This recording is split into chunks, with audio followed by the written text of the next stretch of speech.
नमस्कार बंधुरा केमन आছেন सबाई केरालाई संसार आरो एकटी ब्लगे आपनादेर स्वागत जानाई।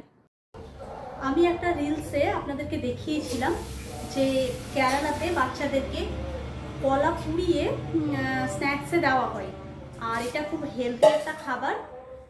তো আজকে আপনাদেরকে পুরো ডিটেইলসে দেখাবো।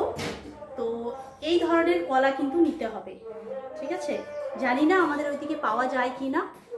আপনারা যারা সাউথ ইন্ডিয়া ঘুরতে এসেছেন ব্যাঙ্গালোর বা তামিলনাড়ু বা কেরালা, তো এই কলাটা দেখতে পাবেন, ঠিক আছে? তো এই কলাটা পুড়িয়ে দেওয়া হয় বা এটাকে সেদ্ধ করেও দেওয়া হয়। সেদ্ধ মানে কিন্তু জলের মধ্যে নয়, এটা স্টিম দিয়ে ভাপানো হয় কিংবা পোড়ানো হয়।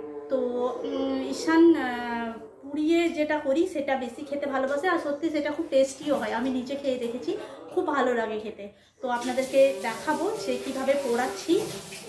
তো চলুন, আগুনে পোড়াবো। আমাদের আর কেরালাতে না মোস্ট অফ দ্য কিচেনে আপনারা দেখতে পাবেন যে এমনিতে রান্না গ্যাসের মধ্যে হয়, কিন্তু একটা চুলো থাকে যেটাতে জল গরম। এখানকার লোক কিন্তু প্রতিদিন সকালে উঠে জল গরম করে, এক হাঁড়ি জল গরম করে, আর সেই জলটা কিন্তু সারাদিন খায়। মানে জল গরম কিন্তু এখানকার লোক খায়। জল গরম মানে একদম বলছি না যে জলটা একদম গরম গরম খায়, মানে বয়েল যে ওয়াটার সেটা কিন্তু ইউজ করা হয় অ্যাজ এ ড্রিঙ্কিং ওয়াটার, ঠিক আছে?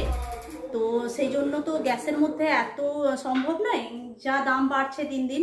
আর এখানে তো কাঠ প্রচুর অ্যাভেলেবল, তো সেই জন্য সবার বাড়িতে কিন্তু একটা চুলো থাকে, সেটা রান্নাঘরের ভেতরেই থাকে। তো চলুন কিভাবে কলাটা আমি পোড়াচ্ছি সেটা দেখাই আপনাদের।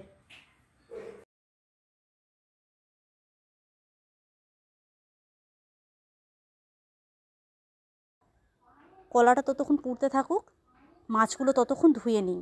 আজকে নিয়েছি রুই মাছ।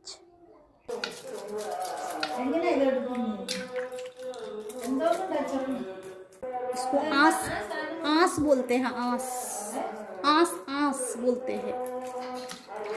हम लोगों का तो नाइफ से नहीं काटता है ना मॉम, हम लोगों का बोटी है, बोटी।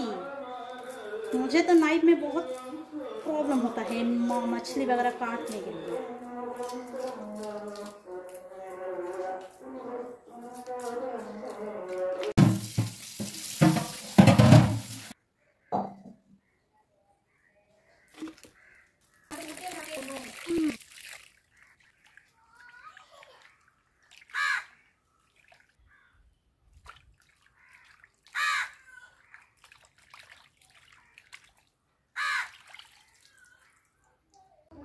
কলাটা এতক্ষণ পুড়ে গেছে, তো চলুন আপনাদেরকে বের করে দেখাই।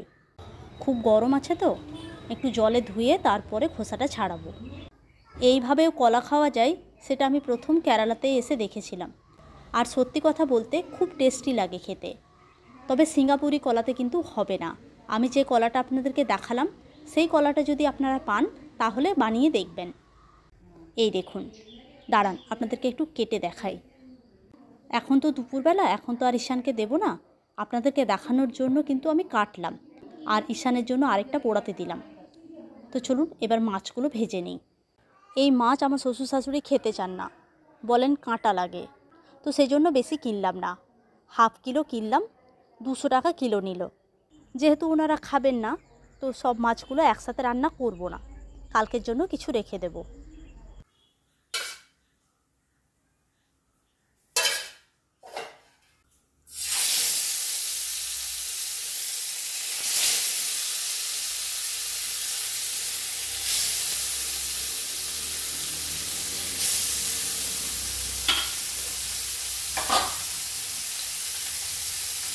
আর আজকে তো আমাদের ওইদিকে সরস্বতী পুজো, যাদের বাড়িতে গোটা সেদ্ধ আছে তাদের তো হই হই রই রই ব্যাপার। আমার বাপের বাড়িতে গোটা সেদ্ধ নেই, তো আমরা প্রতি বছর সরস্বতী পুজোর সময় মামার বাড়ি যেতাম।